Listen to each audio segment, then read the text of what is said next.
ఓం శ్రీ మహాగణాధిపతయే నమః. ఓం నమో భగవతే వాసుదేవాయ.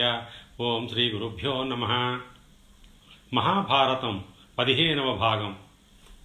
భీముడు ఆంజనేయుని కలుసుకొనుట. ఒకరోజు ద్రౌపది, భీముడు గంధమాదన పర్వత చర్యలలో విహరిస్తున్నారు.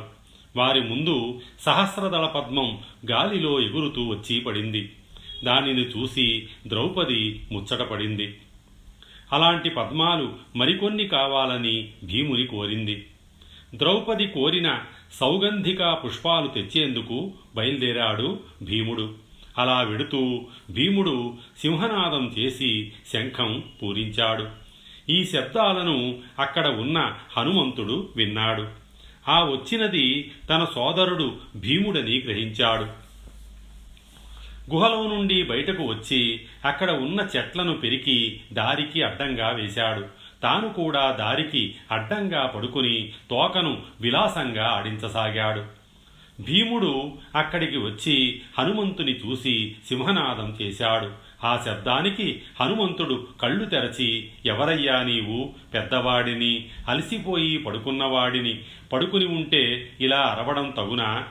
అడవిలో ఉన్న పండ్లు ఫలాలు తిని వెళ్ళు, ఇలా అరవకు అన్నాడు హనుమంతుడు.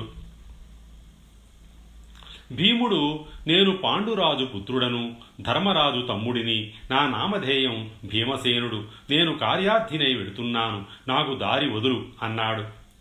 హనుమంతుడు, నేను ముసలివాడిని, కదలలేను, నీవే నా తోకను పక్కన పెట్టి నీ దారిన నువ్వు వెళ్ళవచ్చు అన్నాడు హనుమంతుడు. భీముడు అదెంత పని అని తోకను ఒక చేత్తో ఎత్తి పెట్టబోయాడు. తోక కదలలేదు. 2 చేతులు ఎత్తి పట్టుకుని ఎత్తబోయాడు. అప్పుడు కదలలేదు. భీముడు అది చూసి ఆశ్చర్యపోయాడు. భీముడు హనుమంతునితో, అయ్యా, మీరెవరో నాకు తెలియదు, కానీ మీరు మహాత్ములు, నన్ను మన్నించండి అన్నాడు. హనుమంతుడు భీమునితో, భీమా, నేను హనుమంతుడిని, నీ అన్నను వాయుపుత్రుడను, నేను రామబంటును. రావణుడు రాముని భార్యను అపహరించగా నేను లంకకు వెళ్ళి సీతమ్మ జాడను తెలుసుకుని రామునికి తెలిపాను. రాముడు రావణుని సంహరించి సీతమ్మను పరిగ్రహించాడు. రాముడు నా సేవలకు మెచ్చి నన్ను చిరంజీవిగా ఉండమని దీవించాడు. అప్పటి నుండి నేను గంధమాదన పర్వతంపై నివసిస్తున్నాను అని చెప్పాడు. అది విన్న భీముడు సంతోషించి, ఆంజనేయ, నీవు అలనాడు సముద్రాన్ని లంఘించిన రూపాన్ని చూడాలని కోరికగా ఉంది, ఒక్కసారి చూపించవా అని అడిగాడు. హనుమంతుడు, భీమా, అది ఎలా కుదురుతుంది? ఆ కాలం వేరు, ఈ కాలం వేరు.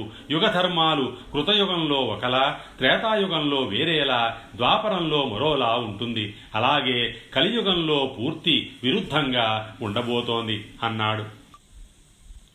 భీముడు, అన్నయ్య, ఆయా యుగాలలోని ఆచారాల గురించి చెప్పవా అన్నాడు. హనుమంతుడిలా చెప్పసాగాడు. భీమసేన, కృతయుగంలో అన్ని కృత్యములే కాని చెయ్యవలసినది ఏమీ లేదు.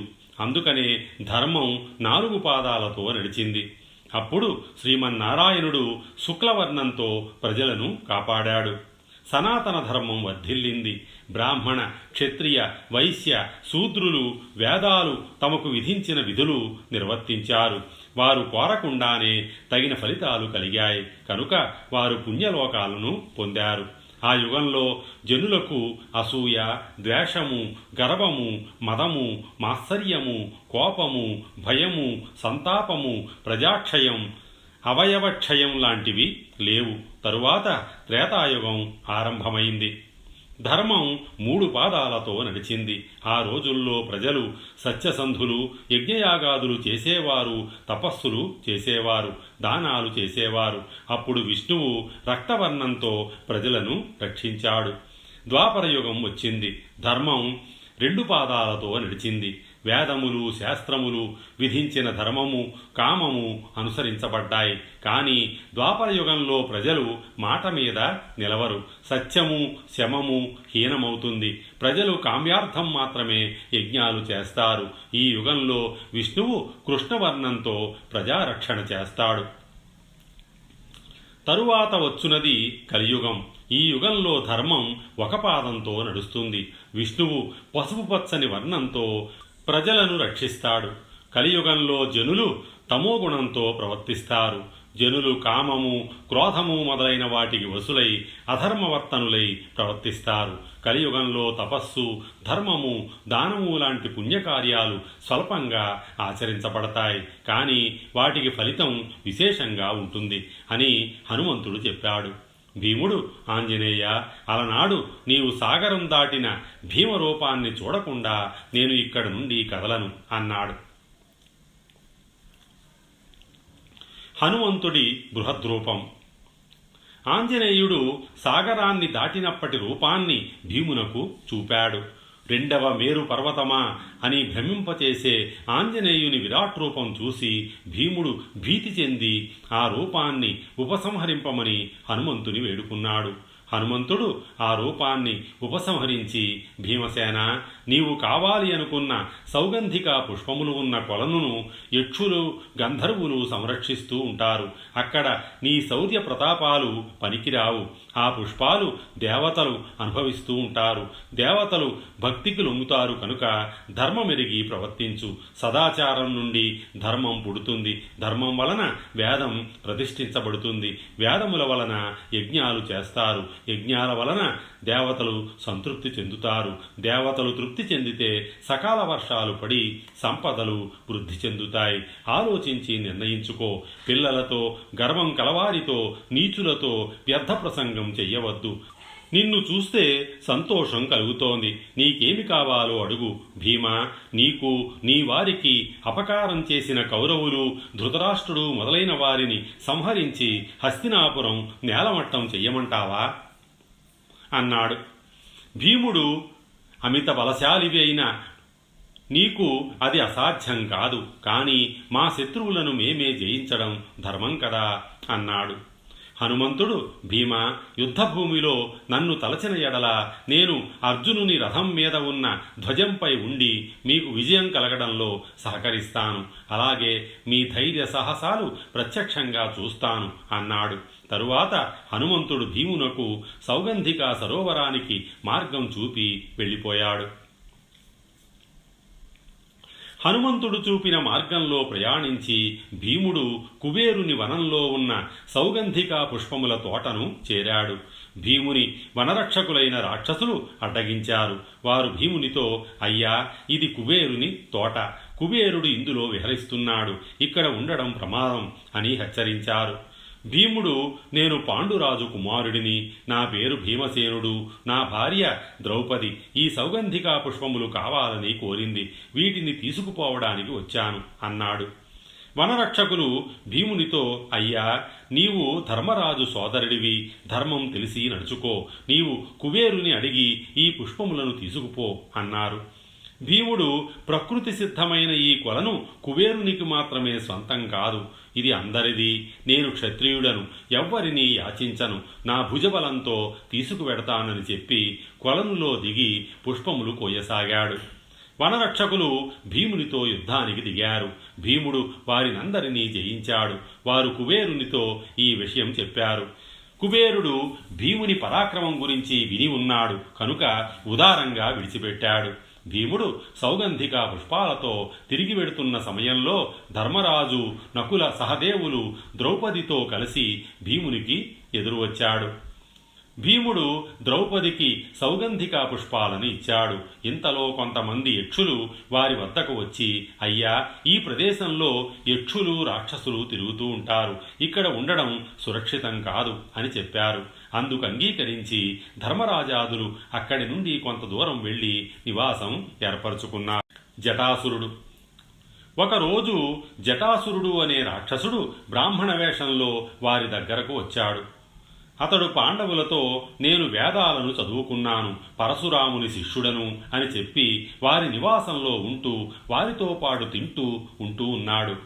ఒకరోజు భీముడు వేటకు వెళ్ళాడు. జటాసురుడు ఇదే అదనుగా భావించి తన నిజరూపం ధరించాడు. ధర్మరాజా, ద్రౌపదిని, నకుల, సహదేవులను తీసుకుని ఆకాశ మార్గంలో పరుగెత్తసాగాడు. అక్కడ ఉన్న బ్రాహ్మణులు అది చూసి భీతి చెందారు. నకులుడు రాక్షసునితో, అయ్యా, ఇప్పటి వరకు మా ఇంట భుజించి మాకు అపకారం తలపెట్టడం భావ్యమా అని అడిగాడు. ఆ రాక్షసుడు బదులు చెప్పలేదు. అయితే నాతో యుద్ధం చెయ్యి అని నకులుడు అన్నాడు. ఇంతలో విప్రుల వలన విషయం తెలుసుకున్న భీముడు వాయువేగంతో అక్కడికి వచ్చాడు. భీముడు రాక్షసునితో, మర్యాదగా ధర్మరాజును, ద్రౌపదిని, నకుల సహదేవులను విడిచిపెట్టు, లేకుంటే బకాసురుడు, హిడింబుడు చచ్చినట్లు చస్తావు అని హెచ్చరించాడు. జటాసురుడు, ఓయి భీమా, నిన్ను యుద్ధంలో చంపి బకాసురునికి, హిడింబునకు, కిమ్మీరునకు రక్తతర్పణం చేస్తాను అని యుద్ధానికి దిగాడు. ఇద్దరికీ మధ్య ఘోరంగా యుద్ధం జరిగింది. జటాసురుడు అలసిపోవడం గ్రహించిన భీముడు అదనుగా తీసుకుని జటాసురునిపై విజృంభించి అతనిని వధించాడు. రోమసుడు, ధౌమ్యుడు, ధర్మరాజు భీముని శౌర్యం చూసి ప్రశంసించారు. వనపర్వము చతుర్థాశ్వాసము. పాండవులు నరనారాయణులు నివసించిన స్థానంలో కొన్ని దినములు గడిపారు. ఒకరోజు ధర్మరాజు తమ్ములతో ఇలా అన్నాడు. అర్జునుడు మనలను విడిచిపెట్టి 5 సంవత్సరాలు గడిచాయి. దివ్యాస్త్రాలతో అతను వచ్చే సమయం ఆసన్నమైంది అని చెప్పాడు. పాండవులు అర్జునుని కోసం ఉత్తర దిక్కుగా ప్రయాణం సాగించారు. వారంతా మాల్యవంతము అనే పర్వతం చేరుకున్నారు. ఒకరోజు ద్రౌపది భీమసేనుడు ఆ పర్వత సానువులలో విహరిస్తున్నారు. అప్పుడు పంచవర్ణములు కలిగిన పువ్వు గాలిలో ఎగురుతూ వారి ముందు పడింది. ద్రౌపది ఆ పువ్వులను చూసి ముచ్చటపడి భీమసేనుని అలాంటి పువ్వులు మరికొన్ని తీసుకురమ్మని కోరింది. భీముడు ఆ పువ్వు వచ్చిన దిక్కుగా వెళ్ళాడు. పువ్వులను వెతుకుతూ భీముడు కుబేరుని నివాసానికి వెళ్ళాడు. అక్కడ కాపలా ఉన్న యక్ష రాక్షస భటులు భీముని అడ్డగించారు. భీముడు వారితో యుద్ధం చేశాడు. ఆ యుద్ధంలో కుబేరుని సేనాని మరియు ప్రియమిత్రుడైన మణిమంతుడు మరణించాడు. ఆ విషయాన్ని భటులు కుబేరునికి తెలిపారు. ఇంతలో ద్రౌపది వలన విషయం తెలుసుకున్న ధర్మరాజు సోదరులను తీసుకుని ద్రౌపది సమేతంగా అక్కడికి చేరుకున్నాడు. వారు కుబేరుని మందిర సమీపంలో చనిపోయిన యక్షులు, మణిమంతుని, భీకరంగా కనపడుతున్న భీముని చూశారు. కుబేరుడు జరిగినది భటుల వలన తెలుసుకొని అక్కడకు వచ్చి ధర్మరాజాదులను చూసి ధర్మరాజుకు నమస్కరించి, ధర్మరాజా, నా మిత్రుడు మణిమంతుని నీ సోదరుడు భీముడు చంపాడని చింతించవలదు. అతడు శాపవశాత్తు మరణించాడు. మీరు ఈ ప్రాంతంలో హాయిగా ఉండండి. నా సేవకులు మీకు సేవలు చేస్తారు. మీరు 15 దినముల పాటు అర్షిషేణాశ్రమంలో నివసించండి. మీ తమ్ముడైన అర్జునుని నేను ఇంద్రసభలో చూశాను. అర్జునుడు మీ వద్దకు రావడానికి సిద్ధంగా ఉన్నాడు అన్నాడు. కుబేరుని మాట ప్రకారం ధర్మరాజాదులు ఆర్ష్టిషేణాశ్రమం చేరుకున్నారు. ఒకరోజు వారికి ధౌమ్యుడు మేరుపర్వతం చూపించి, ధర్మజ, అది మేరుపర్వతం. దానిని దిక్పాలకులు కావలి కాస్తూ ఉంటారు. మేరువు చుట్టూ సూర్యుడు, చంద్రుడు, నక్షత్రమండలం ప్రదక్షిణం చేస్తూ ఉంటారు. ఈ పర్వతం మీద త్రిమూర్తులు కొలువు తీరి ఉంటారు అని చెప్పాడు. ఇంతలో మాతలి తోలుతున్న రథం మీద అర్జునుడు వచ్చాడు. అర్జునుడు రాగానే ధౌమ్యుడు, ధర్మరాజు భీములకు నమస్కరించాడు. ఇంతలో ఇంద్రుడు అక్కడికి వచ్చి, ధర్మరాజా, నీ తమ్ముడు అర్జునుడు చాలా గొప్పవాడు. ఎన్నో దివ్యాస్త్రాలు సంపాదించాడు. నివాత కవచులను వధించాడు. దేవతలకు మేలు చేశాడు అని చెప్పి ధర్మరాజుకు అర్జునుని అప్పచెప్పి ఇంద్రలోకం వెళ్ళిపోయాడు. ధర్మరాజు అర్జునునితో, అర్జున, నీవు పరమశివుడు, ఇంద్రుడు, వరుణుడు, అగ్నిదేవుడు మొదలగు వారిని మెప్పించి ఎన్నో దివ్యాస్త్రాలను సాధించావు అని ఇంద్రుడు చెప్పాడు. ఆ వివరాలను మాకు వీణుల విందుగా చెప్పు అని అడిగాడు. అర్జునుడు ఈ విధంగా చెప్పసాగాడు. అన్నయ్య, నేను నీ ఆదేశం మేరకు హిమవత్ పర్వతానికి వెళ్ళాను. నాకు ఇంద్రుడు బ్రాహ్మణ రూపంలో కనిపించి శివుని గురించి తపస్సు చేయమని ఆదేశించాడు. నేను చేసిన తపస్సుకు మెచ్చి శివుడు కిరాతుడి రూపంలో దర్శనం ఇచ్చాడు. నాతో యుద్ధం చేసి నా శౌర్యం మెచ్చి నాకు పాశుపతాస్త్రం అనుగ్రహించాడు. తరువాత ఇంద్రాది దేవతల వలన అనేక దివ్యాస్త్రాలు పొందాను. అందుకు ప్రతిగా ఇంద్రుడు నన్ను నివాత కవచులను చంపి దేవతలకు మేలు చేకూర్చమన్నాడు. నాకు దేవదత్తము అనే శంఖాన్ని బహూకరించాడు. నేను మాతలి రథం తోలగా రథం ఎక్కి నివాత కవచుల దగ్గరికి వెళ్ళాను. వారు సముద్రంలో ఉన్న నగరంలో ఉన్నారు. నేను శంఖాన్ని పూరించాను. అది విని రాక్షసులు నా మీదకు యుద్ధానికి వచ్చారు. వారికి నాకు మధ్య ఘోర యుద్ధం జరిగింది. ఇంతలో దేవతల సారథి మాతలి స్పృహ తప్పి పడిపోయాడు. ఇది చూసి రాక్షసులు మా మీద బాణప్రయోగం చేశారు. నేను స్వయంగా రథాన్ని నడుపుతూ వారితో యుద్ధం చేశాను. వారు తిమిర బాణాన్ని వేశారు. లోకమంతా చీకటయ్యింది. అది చూసి మాతలి పెద్దగా అరిచాడు. ఎవరికీ కనిపించలేదు. నేను దేవేంద్రుడు ఇచ్చిన సూర్యాస్త్రాన్ని ప్రయోగించాను. చీకటి తొలగి వెలుగు వచ్చింది. నేను నా గాంధీవం నుండి అస్త్రప్రయోగం చేశాను. ఆ బాణములకు రాక్షసులందరూ మరణించారు. ఆ విధంగా నేను రాక్షసులను జయించి దేవలోకం వెడుతూ మార్గమధ్యంలో హిరణ్యపురం చూశాను. అందులో పౌలోమ, కాలకేయులు అనే రాక్షసులు నివసిస్తున్నారు. వారు దేవతలచే చంపబడరు అని నాకు మాతలి చెప్పాడు. నేను ఆ పురానికి వెళ్ళాను. నన్ను చూసి దేవేంద్రుడు అనుకొని రాక్షసులు నన్ను చుట్టుముట్టారు. మా మధ్య ఘోర యుద్ధం జరిగింది. వారు నాతో మాయాయుద్ధం చెయ్యసాగారు. వారు వారి పట్టణంతో సహా ఆకాశానికి ఎగిరి అక్కడి నుండి యుద్ధం చెయ్యసాగారు. నేను శివుని స్మరించి పాశుపతాన్ని ప్రయోగించాను. ఆ అస్త్రానికి రాక్షసులంతా మరణించారు. ఆ తరువాత నేను దేవలోకానికి వచ్చి ఇంద్రునితో జరిగినది వివరించాను. ఇంద్రుడు నాతో, అర్జున, నీ కోసం నీ సోదరులు ఎదురు చూస్తున్నారు. నీ విజయవార్తలు వినడానికి ఉవ్విళ్ళూరుతున్నారు అని చెప్పి మాతలితో నన్ను ఇక్కడికి పంపించాడు అని అర్జునుడు చెప్పాడు. అర్జునుని విజయగాథలు విని ధర్మరాజాదులు సంతోషించారు. ధర్మరాజు, అర్జున, నీకు దేవతలు ఇచ్చిన అస్త్రాలు మాకు చూపించు అన్నాడు. అర్జునుడు ప్రయోగించి చూపడానికి ఉద్యుక్తుడు కాగా అక్కడకు వచ్చిన నారదుడు, అర్జున, అవి దివ్యాస్త్రాలు. ఆ అస్త్రాలు లక్ష్యం లేకుండా ప్రయోగించకూడదు. అలా ప్రయోగిస్తే అవి 3 లోకాలను దహించగలవు అని చెప్పాడు. నారదుని ఆదేశం మేరకు అర్జునుడు అస్త్రప్రయోగాన్ని ఆపివేశాడు. తరువాత ధర్మరాజు తన సోదరులతో అక్కడ 10 మాసాలు గడిపాడు. తరువాత దేవఋషి రోమసుడు దేవలోకం వెళ్ళాడు. తరువాత పాండవులు బదరీవనంలోని సుబాహుపురం వచ్చి అక్కడి నుండి ఘటోత్కచుని తన పరివారంతో సహా పంపివేశాడు. తరువాత వారు హిమవత్పర్వతములోని అనేక ప్రదేశములు దర్శిస్తూ 1 సంవత్సరం పాటు గడిపారు. నహుషుడు. ఒకరోజు భీముడు వేట నిమిత్తం హిమాలయ శిఖరం మీదకు వెళ్ళాడు. అక్కడ ఒక కొండ చిలువ భీముని ఆహారంగా పట్టుకుంది. అది భీముని తన శరీరంతో చుట్టేసింది. భీముని బలం ఆ కొండ చిలువ బలం ముందు చాలలేదు. భీముడు ఆశ్చర్యపడి, నా వంటి బలవంతుని ఇలా బంధించే శక్తి నీకు ఎలా వచ్చింది? నీవు వరప్రసాదివా అని అడిగాడు. ఆ కొండ చిలువ భీమునితో ఇలా పలికింది, భీమసేన, నేను నహుషుడు అనే మహారాజును. ఒకప్పుడు దేవేంద్ర పదవిని అధిష్ఠించాను. కానీ ఒక మునివరుని శాపం వలన సర్పరూపం దాల్చాను అని దుఃఖించాడు.